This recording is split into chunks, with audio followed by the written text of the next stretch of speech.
권사님 늘 참여해 주셔서 감사합니다. 오늘도 우리 장로님 가정에 하나님의 은혜가 가득하기를 주님의 이름으로 축복합니다. 사도행전 10장 34절에서 48절 다 같이 함께 읽겠습니다. 베드로가 입을 열어 말하되 내가 참으로 하나님은 사람의 외모를 보지 아니하시고 각 나라 중 하나님을 경외하며 의를 행하는 사람은 다 받으시는 줄 깨달았도다. 만유의 주 되신 예수 그리스도로 말미암아 화평의 복음을 전하사 이스라엘 자손들에게 보내신 말씀 곧 요한이 그 세례를 반포한 후에 갈릴리에서 시작하여 온 유대에 두루 전파된 그것을 너희도 알거니와 하나님이 나사렛 예수에게 성령과 능력을 기름 붓듯 하셨음에 그가 두루 다니시며 선한 일을 행하시고 마귀에게 눌린 모든 사람을 고치셨으니 이는 하나님이 함께 하셨습니다. 우리는 유대인의 땅과 예루살렘에서 그가 행하신 모든 일의 증인이라. 그를 그들이 나무에 달아 죽였으나 하나님이 사흘 만에 다시 살리사 나타내시되 모든 백성에게 하신 것이 아니요 오직 미리 택하신 증인 곧 죽은 자 가운데서 부활하신 후 그를 모시고 음식을 먹은 우리에게 하신 것이라. 우리에게 명하사 백성에게 전도하되 하나님이 살아있는 자와 죽은 자의 재판장으로 정하신 자 곧 이 사람은 사람인 것을 증언하게 하셨고 그에 대하여 모든 선지자도 증언하되 그를 믿는 사람들이 다 그의 이름을 힘입어 죄사함을 받는다 하였느니라. 베드로가 이 말을 할 때에 성령이 말씀 듣는 모든 사람에게 내려오시니 베드로와 함께 온 할례 받은 신자들이 이방인들에게도 성령 부어 주심으로 말미암아 놀라니 이는 방언을 말하며 하나님 높임을 들음이르라. 이에 베드로가 이르되 이 사람들이 우리와 같이 성령을 받았으니 누가 능히 물로 세례 베풀음을 금하리요 하고 명하여 예수 그리스도의 이름으로 세례를 베풀라 하니라. 그들이 베드로에게 며칠 더 머물기를 청하니라. 아멘. 오늘도 하나님의 은혜가 여러분의 삶에 가득하기를 바랍니다. 여러분들이 오늘도 주님의 능력을 가지고 세상을 이기며 살아가기를 주님의 이름으로 축복합니다. 우리가 생각과 편견을 깨뜨리기가 참으로 쉽지 않습니다. 우리의 생각, 고정되어져 있는 생각과 우리가 가지고 있는 편견, 이러한 것들을 깨뜨리기가 참으로 어렵죠. 특별히 우리가 나름대로 설정해 놓은 그 테두리를 깨뜨리는 게 참으로 어렵습니다. 어쩌면 유대인들에게 있어서 그것은 굉장히 어려운 일이라 그렇게 말할 수가 있겠습니다. 유대인들은 오로지 선민의식에 가득 차 있었기 때문에 유대인 이외에는 모든 사람들이 다 이방인이요 하나님의 진노를 받아서 심판을 받을 대상자들이라 이렇게 생각하고 있기 때문에 그들이 하나님의 백성이 된다라는 것, 그것은 어쩌면 있을 수 없다라고 생각하고 있는 것이죠. 그래서 지금 베드로가 하고 있는 이 일이 얼마나 위험천만한 일인가, 베드로는 얼마나 큰 모험을 하고 있는가 하는 것을 알 수 있을 것입니다. 지금 베드로는 어떤 상황입니까? 베드로는 고넬료라는 이방인 백부장을 만나고 있습니다. 만날 뿐만 아니라 그 가정에 들어가서 그들의 이야기를 듣고 있는 그러한 상황입니다. 그들과 함께 먹고 함께 쉬고 함께 동거농락하는 것, 어쩌면은 부정한 일이라고 칭할 수 있는 그러한 일을 베드로가 하고 있습니다. 만약에 이 사실이 다른 유대인들에게 알려지면 어떻게 될까요? 돌에 맞아 죽을 수도 있는 아주 위험천만한 일이었습니다. 그럼에도 불구하고 지금 베드로가 고넬료 집에서 이렇게 대화를 나누고 있는 가운데 어떻게 나를 이곳에 불렀느냐라고 했을 때 고넬료가 내가 하나님 앞에 기도할 때 하나님께서 음성이 들려져서 당신에게 사람을 보냈습니다라는 것이었습니다. 기가 막힌 일이죠. 고넬료가 기도하여 음성을 듣고 사람을 보냈는데 그 기도의 시간에, 그 사람이 도착할 시간에 하나님께서는 베드로에게 말씀하셔서 환상을 보게 하고, 그리고 말씀을 통해서 가라, 염려하지 말아라라고 말씀하셨던 것입니다. 베드로는 이 환상이 이방인들에게도 하나님께서 부르신다라는 그러한 환상, 이방인들도 구별하지 말고 차별하지 말고 편견하지 말고 모든 사람들이 다 하나님의 말씀을 들을 대상이다라는 것을 베드로는 깨달아 알았던 것입니다. 우리가 하나님의 말씀을 듣거나 우리가 하나님 앞에 어떤 메시지를 들을 때에 이것이 어떤 의미인가 하는 것을 깨닫는 것은 굉장히 중요한 일이죠. 그냥 환상 그 자체로 끝났다면 어쩌면 베드로의 인생은 또 다른 인생이었을 것입니다. 그런데 이 환상을 깨닫는 지혜가 있었고, 이것이 고넬료 집에 하나님께서 복음을 전하라라는 그런 메시지구나라는 것을 베드로가 알았던 것입니다. 그래서 고넬료가 엎드려서 우리에게 말씀하십시오라고 했을 때 오늘 베드로는 입을 열어서 설교하는 것입니다. 이렇게 이야기하죠. 내가 참으로 하나님은 사람의 외모로 보지 아니하시고 라고 말합니다. 외모로 보지 않는다라는 말은 이방인 유대인들은 외모를 보고 저 사람은 이방인이다, 저 사람은 하나님의 선택받은 백성이다라고 판단했다라는 것입니다. 잘생기고 못생긴 그 외모를 말하는 것이 아니라 이방인과 유대인, 이러한 차별에 대한 외모를 말하는 거죠.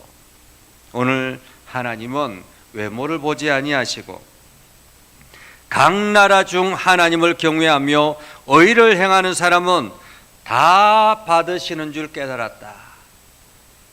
베드로가 지금 이 환상을 통해서 깨달은 것은 하나님께서는 구별하지 아니하시고 차별하지 아니하시고 각 나라 중에 하나님을 경외하며 의를 행하는 사람은 다 받으시는 줄 깨달았다.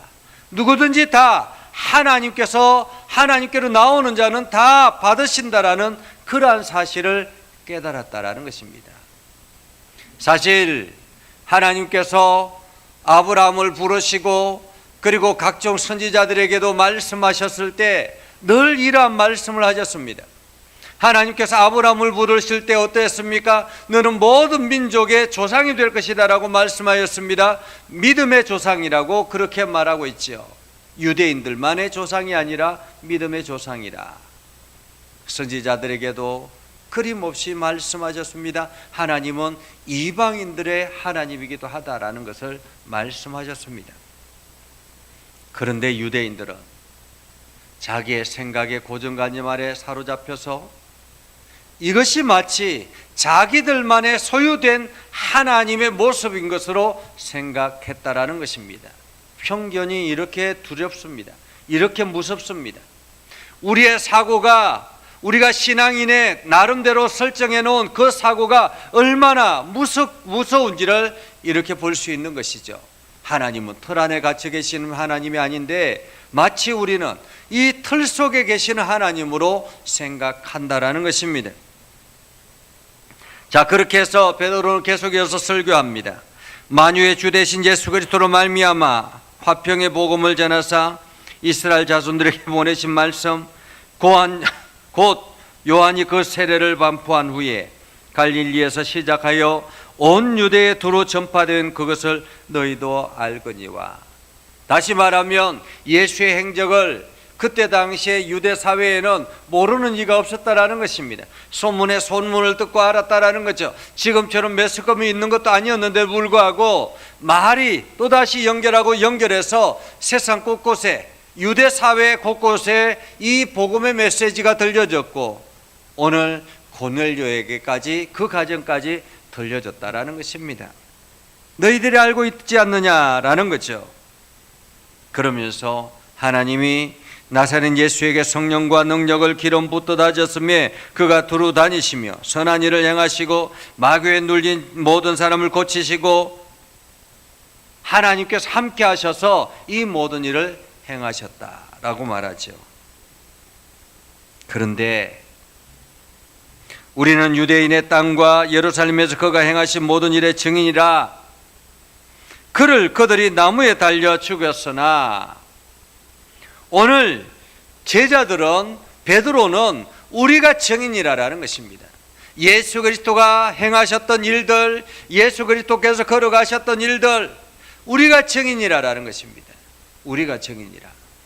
성도는 하나님의 은혜를 경험하는 사람입니다. 성도는 기도하면서 하나님의 능력을 경험하는 사람들입니다. 그런데 말입니다, 하나님의 은혜를 경험하고 하나님의 능력을 경험하면 그냥 이것을 우리가 경험하도록, 우리가 유익하도록, 우리의 삶에 풍요롭도록 그렇게 경험하게 하시는 것이 아니라 이 경험되어진 사실들을 다른 사람들에게 증인이 되라고 하나님께서 우리에게 이러한 경험을 하게 하시는 것입니다. 여러분들이 살아갈 때에 어떤 문제가 있습니다. 그때 하나님 앞에 기도하셔서 하나님께서 그 문제가 잘 해결될 수 있도록 하셨습니다. 그러면 이것은 여러분들이 행한 것일까요? 하나님이 행하신 것일까요? 당연히 하나님께서 행하신 것입니다. 그러면 여러분이 해야 될 일은 무엇일까요? 이 사실을, 경험되어진 이 사실을 다른 사람들에게 알리는 것입니다. 그것이 전도요 증인의 사명이라는 것입니다. 오늘 베드로가 우리가 증인이다, 예수 그리스도의 삶에 대해서 우리가 증인이다라는 거죠. 그리고 예수 그리스도께서 나무에 달려 죽었으나 하나님의 사흘 만에 다시 살리사 나타내시되, 사흘 만에 다시 살리사, 다시 말하면 부활은 예수 그리스도의 능력으로 부활한 것이 아니라 하나님께서 그 인생을 다시 살리셨다라는 말입니다. 오늘 여러분들이 이 땅에서의 수가 다하면, 생명이 다하면 어떤 사고로 죽든지, 어떤 때로는 이게 수명이 다해서 죽든지, 질병을 통해서 죽든지, 육체의 수명이 다하면 하나님께서 여러분의 영혼을 다시 부활시키실 것이다라는 것입니다. 이것은 여러분의 능력이 행하는 것이 아니라 하나님께서 약속하신 것이고 그 약속이 여러분의 삶에 나타나게 되는 것입니다. 여러분의 미래에 나타나게 되는 것이죠. 그래서 여러분은 부활의 삶을 보증받은 사람들이다. 부활의 삶을 보증받은 사람들이다. 이 땅에서는 수고하고, 이 땅에서는 피곤하고, 이 땅에서는 힘들고 어려운 삶을 살아가지만 여러분들은 하나님으로부터 부활의 삶을 보증받은 사람이다. 그러기에 우리는 이 땅에서 우리가 해야 될 일, 증인의 역할을 해야 된다라는 거죠. 오늘 베드로는 계속 이어서 말합니다. 모든 백성에게 하신 것이 아니요 미리 택하신 증인, 곧 죽은 자 가운데서 부활하신 후 그를 모시고 음식을 먹은 우리에게 하신 것이라. 모든 사람들에게, 모든 백성들에게 다 이 부활의 모습을 보게 한 것이 아니라 택하신 증인, 미리 택하신 증인, 죽은 자 가운데서 부활하신 후 그를 보시고 음식을 먹은 우리에게 하신 것이라. 여러분, 하나님의 능력은 모든 사람들이 다 경험하는 것이 아닙니다. 하나님의 능력은 하나님께서 택하신 증인이 될 사람들에게 행하시는 것입니다. 내가 하나님의 능력을 경험하지 못한다면 문제가 있는 거예요. 내가 증인의 역할을 하지 않고 있구나라는 것을 우리는 깨달아야 되는 것입니다. 하나님의 능력을 경험하지 못한다면. 오늘 베드로는 이야기합니다. 우리에게 명하사 백성에게 전도하되 하나님이 살아있는 자와 죽은 자의 재판장으로 정하신 자가 곧 이 사람인 것을 증언하게 하셨고, 하나님이 우리를, 예수 그리스도를 경험하고 하나님의 능력을 경험하게 하시는 것은 바로 예수 그리스도를 증언하게 하셨다라는 거죠.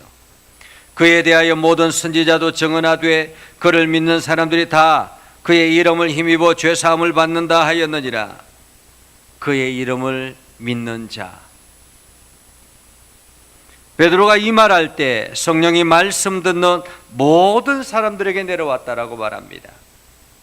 베드로가 이 말할 때, 다시 말하면 이방인들이 베드로의 설교를 듣고 하나님의 말씀을 들을 때에 성령이 그들에게 임하기 시작했다라는 것입니다. 성령이 임하기 시작했다라는 말은 무슨 뜻입니까? 하나님이 맞다라고 말씀하시는 거예요. 맞다. 베드로의 설교가 맞다라는 것입니다. 베드로가 지금 말하는 이것이 옳다라는 것입니다. 모든 사람들이 예수 그리스도의 이름을 믿으면 죄사함을 받는다라는 이 사실, 이것이 옳다라는 것을 마치 계약서에 도장을 찍듯이 하나님께서 성령을 부어서 그들에게 말씀하신 것입니다. 그래서 베드로와 함께 온 할례 받은 신자들이 이방인들에게도 성령 부어주심을 말미암아 놀라니 이는 방언을 말하며 하나님 높임을 들음이라. 참 신기하죠. 하나님께서 말씀하시는데 하나님의 백성이라고 하는 사람들이 그 말씀을 제대로 듣지 않는 거예요. 예수 그리스도께서 부활하시고 난 다음에 하늘로 올라가실 때 뭐라고 말씀하셨습니까? 너희는 유대와 사마리아와 땅끝까지 이르러 내 증인이 되라라고 말씀하셨습니다. 그 말은 유대 사회 속에서 예수의 증인이 되는 것이 아니라 사마리아 지역도 땅끝까지 주님의 증인의 역할을 해라라는 말이죠.